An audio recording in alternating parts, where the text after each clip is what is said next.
So good morning students, class 10th, chapter acid and base. We have discussed the difference between acid and base, and today we will discuss acid in details. So directly on the board without wasting time, let us discuss the important things about acid and base. About acid. So first of all, we would like to discuss some of the important terms which are used with acid, like आपकी book पे देखेंगे आप dilute acid, concentrated acid, monobasic acid, dibasic acid, tribasic acid, strong acid, weak acid. I will describe all the terms one by one. Dilute and concentrated दोनों की बात करते हैं. पहले डाइल्यूट और कंसंट्रेटेड क्या है. सो डियर स्टूडेंट्स, अगर मैं यहाँ पे बात करूं, मैंने दो वीकर लिए हैं, weaker number 1 and weaker number 2. Weaker number 1 में मैंने 100 ml वाटर लिया है और उसमें 10 ml HCl डाला है. बीकर नंबर 2 में मैंने 90 ml वाटर लिया है और उसमें 10 ml HCl डाला है. Means HCl same in both the beakers but water is different. यहाँ पे वाटर 100 ml है, यहाँ पे 90. तो जहां पे वाटर ज्यादा है उसको बोलते हैं डाइल्यूट, क्योंकि वाटर बढ़ने की वजह से number of particle of HCl जो है उनका वॉल्यूम के अंदर जो डेंसिटी है, जो कंसंट्रेशन है, वो कम हो गया. इसलिए इसको बोलेंगे यहाँ पे 90 वाले में जहां पे वो ज्यादा हो गए हैं, और वाटर का में तो बोलेंगे कंसंट्रेटेड. जहां पे पानी ज्यादा है, डाइल्यूट हो गया है, वहां पे बोलेंगे dilute. So dilute means extra water, concentrated means less amount of water. Second आ गया मोनोबेसिक, डाइबेसिक, ट्राइबेसिक. इसको समझने के लिए आपको यहां पे आना पड़ेगा. एसिड की होती है बेसिसिटी और बेस की होती है एसिडिटी. एसिड के केस में हम उसकी बेसिसिटी निकालते हैं और बेस के केस में उसकी एसिडिटी निकालते हैं. क्या मतलब हुआ इसका? इसका मीनिंग यह है प्यारे बच्चों कि अगर एसिड एक H पॉजिटिव देता है, जैसे कि यहाँ पे HCl जो कि एक H पॉजिटिव दे रहा है, तो यहाँ पे दिख रहा है साफ, it gives 1 H positive 1 Cl negative. As it gives 1 H positive, that's why it is monobasic. It gives 2 H positive H2SO4, that's why it is dibasic. H3PO4 gives 3 H positive, that's why it is tribasic. So which will be mono, di or tri? It depends upon the number of H positive giving in aqueous medium. तो acid जितना देता है उसकी basicity उतनी, और जो base देगा उसकी एसिडिटी, वो बेस में बात करेंगे. तो इसीलिए एक दे रहा है मोनो, 2 वाला डाई, 3 वाला ट्राई. अब बात करते हैं strong and weak acid. So dear students, strong का मतलब है the acid which dissociate completely in water. जैसे कि यहाँ पे एग्जांपल मैं आपको लिख देता हूँ, HCl, HNO3, H2SO4. They all are strong acid. You know why? Because when they are dissolved in water, they dissociate completely into ion. तो इसका मीनिंग समझ लेते हैं कि dissociate completely का मीनिंग क्या है. यहाँ पे NaCl के साथ मैंने इसको एलैबोरेट किया. ये एसिड है, मैंने सॉल्ट लिया है, लेकिन स्ट्रॉन्ग को एलैबोरेट इससे भी किया जा सकता है. मैंने जब NaCl को पानी में डाला, then NaCl dissociate into Na positive and Cl negative. यहाँ पे दिखाया जा रहा है कि NaCl के पार्टिकल, सपोज हमने 1000 डाले, तो 1000 पार्टिकल डालने के बाद जब हमने Na पॉजिटिव देखे, they were also 1000 and Cl were also 1000. It shows that whole of the 1000 NaCl particle dissociate and they all dissociate into Na positive Cl negative. Complete dissociation, एक भी NaCl नहीं बचा, सब dissociate हो गए. That's why it is strong. अगर ये HCl होता तो वो भी पूरी तरह टूटता, स्ट्रॉन्ग एसिड है. ये भी पूरी तरह टूटता है, चलो स्ट्रॉन्ग एसिड है. लेकिन अगर इसकी जगह वीक एसिड होता, वीक क्या होता है? Which do not dissociate completely. वो कौन है? Acetic acid, CH3COOH, oxalic acid COOH. तो यहाँ पे मैंने एसिटिक एसिड लिया है. जब मैंने एसिटिक एसिड को इसमें डाला, it dissociate into CH3COO negative and H positive. तो इसको समझने के लिए भी मैंने एग्जांपल लिया. सपोज CH3COOH 1000 है, तो जब आप CH3COO नेगेटिव और H पॉजिटिव को काउंट करेंगे, देन यू विल सी ये भी लेस देन 1000 हो गए और ये भी लेस देन 1000 हो गए. इससे पता चला they do not dissociate completely. ये कंप्लीटली डिसोशिएट होते ही नहीं है. यही मैंने कहा, कुछ ना कुछ जो है वो अनडिसोशिएटेड बीच में रह जाएंगे. अब इसका पता कैसे लगाना है कौन स्ट्रॉन्ग है कौन वीक? यह है उसका formula. Degree of dissociation alpha is equal to number of ions after dissociation divided by number of ion before dissociation, या टोटल नंबर ऑफ आयंस. तो अगर वो जितने भी आयन टोटल थे सारे डिसोशिएट हो गए, तो ऊपर और नीचे सेम हो गया, कट करके क्या आ गया? 1. मतलब स्ट्रॉन्ग इलेक्ट्रोलाइट में अल्फा की वैल्यू 1 आएगी, क्योंकि डिसोशिएटेड पूरे के पूरे हैं और टोटल पूरे. लेकिन अगर वीक होगा तो पूरे डिसोशिएट नहीं होंगे, नीचे वाले ज्यादा होंगे, ऊपर वाले कम. डिसोशिएट जो डिवाइड करने वाली टर्म बड़ी होगी, तो ये लेस देन 1 आएगा alpha. So for weak electrolyte always alpha is less than 1.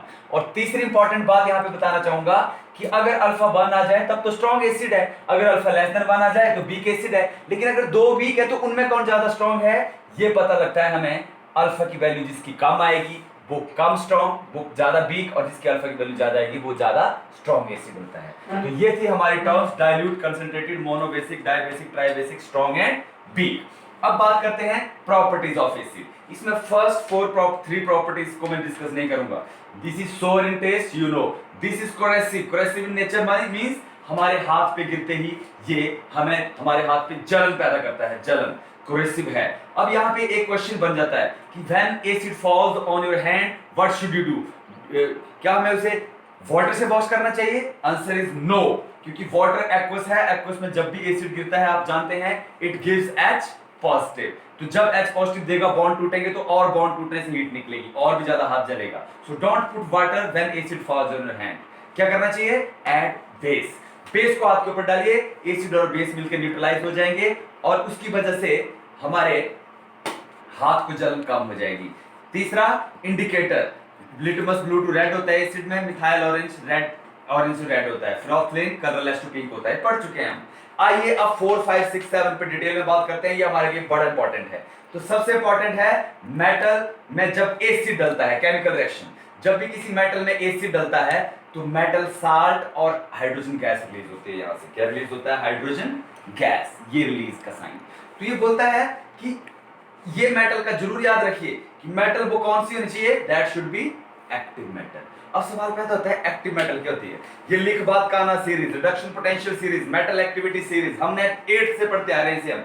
लिख बात काना मंगल होगा, इनमें मेटल की रिएक्टिविटी डिक्रीज के बेस पे ऑर्डर बनाया है हमने। तो इस पे देख लो, जो H से ऊपर है वो H से ज्यादा रिएक्टिव है, इसलिए उनको कहा जाता है एक्टिव मेटल्स, वो H से ज्यादा रिएक्टिव है। जब भी उस तरह के कोई मेटल जो H से ज्यादा रिएक्टिव है यहाँ पे आएंगे तो वो उनका ज्यादा रिएक्टिव होने की वजह से वो H को रिप्लेस करेंगे और SO4 को ले लेंगे और जिंक सल्फेट बना दिया। जैसे जिंक देख लो, इस सीरीज में जिंक ऊपर है, H नीचे है, जिंक ने H को रिप्लेस किया और जिंक सल्फेट साल्ट बनाया, मेटल साल्ट, जिंक मेटल का साल्ट, और हाइड्रोजन गैस जो यहाँ थी वो बाहर निकल गई।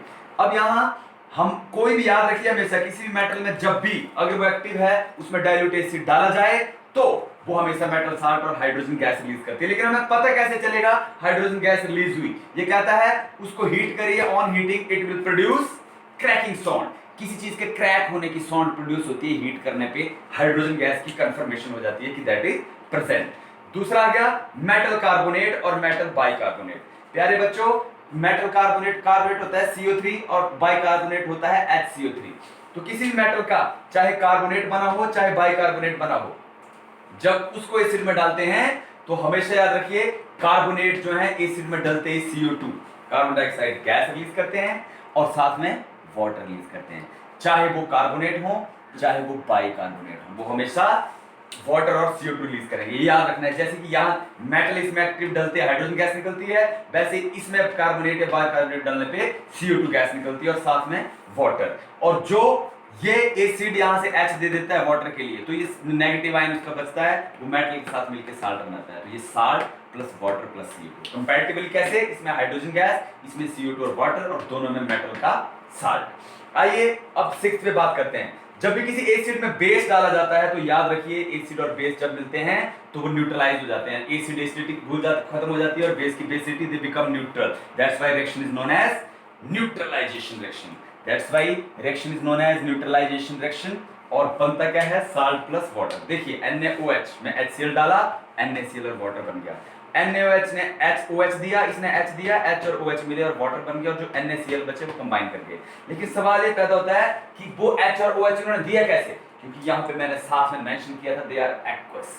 एक्वस मतलब पानी में डले हुए हैं, और आर्हेनिस ने कहा था पानी में डालने पे बेस OH देता है, एसिड H, और वो मिले वाटर बन के निकल गए, देन एसिड इज फॉर्म। तो एसिड बेस में हमेशा साल्ट प्लस वाटर बनेगा, ड्यू टू HOH निकलने की वजह से एसिड बेस वाटर बनाते हैं, बचा हुआ साल्ट। मोन मेटल ऑक्साइड, किसी मेटल का ऑक्सीजन के साथ कंपाउंड, अगर उसमें आप एसिड डालोगे तो हमेशा एसिड अपना H पॉजिटिव जो यूज करेगा, वो उसका रिलीज्ड H पॉजिटिव जो है वो मेटल ऑक्साइड की ऑक्सीजन के साथ मिलकर वाटर बनाएगा, और वो मेटल उस एसिड के नेगेटिव पार्ट से मिलकर साल्ट, मींस मेटल ऑक्साइड में एसिड डलते ही मेटल साल्ट और वाटर बनेगा। तो ये चारों रिएक्शन 4, 5, 6, 7 मैं चाहूंगा आप अच्छे से इनको टेबल फॉर्म में लर्न करें, जैसे कि इसमें डालने से क्या बन रहा है। क्योंकि थोड़ा सा मैंने आइडिया जनरेट किया कि रीजन का क्या है, मैकेनिज्म का, वो है मेटल एक्टिविटी। इसका रीजन क्या है, कार्बन डाइऑक्साइड गैस में कार्बोनेट का टूटना। इसमें रीजन क्या है, दोनों का मिलकर न्यूट्रलाइज, HOH के मिलने की वजह से न्यूट्रलाइज होना। और इसका क्या है, H का ऑक्सीजन को छीनना।